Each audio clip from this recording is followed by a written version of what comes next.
All right, ask your question. So in an intermediate form, we have to do a balance. Is there any practical purpose for this? Yes.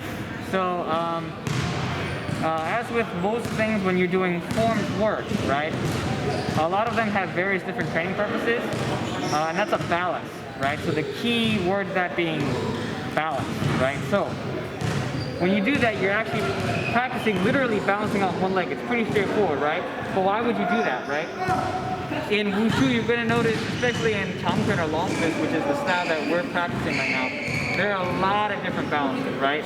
There's the swallow style balance, right? And then there's the one you're doing in your form, right? Which is the sideways body balance, right? There are even others like the hook leg or cross leg balance like this, right? Each of them has various purposes because you're learning to literally balance yourself in those positions, right? But why would you do that, right? In my opinion, and in my experience, these positions make the most sense in Shuai Jiao or Chinese wrestling, okay? So, I think I said this on everybody's first day, right? But a lot of people think that Chinese martial arts is only focused on striking, like kicking and punching. That's not true.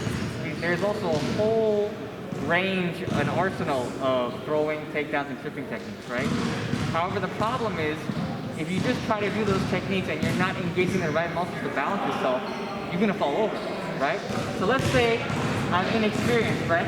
And I wanna throw Kyle here, right? Well, if I try to throw him, right? And I don't know how to balance on one foot, right? Let's say I'm not engaging the right leg and foot muscles, right? Because that can happen, right? If I have no experience and I don't know how to move properly, I can fall over, right? Right, see that? Yeah. But if I learn to engage the right muscles and I learn to stay in a good position, right? I want to stay balanced here. And I want to be able to balance on one leg, right? So if I learn to do that here, learning to balance here first before I learn to do the movement is super helpful.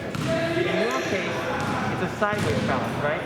So that one is actually, I cheated a little bit. That's a little bit of an easy example, right? It's kind of forward. Well, not really forward. It's on an angle, but I'm going frontal, right? I'm going forward, kind of like a bow stick, right?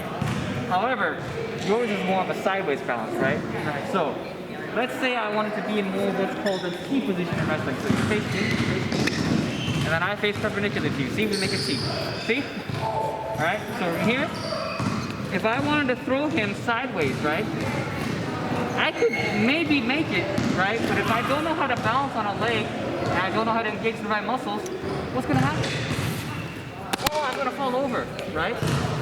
But if I learn to engage the right muscles, right? The right feet, the right muscles in the foot, particularly the arch, right? And learning how to engage the hamstring as well is very important. A lot of people overlook this a lot, right?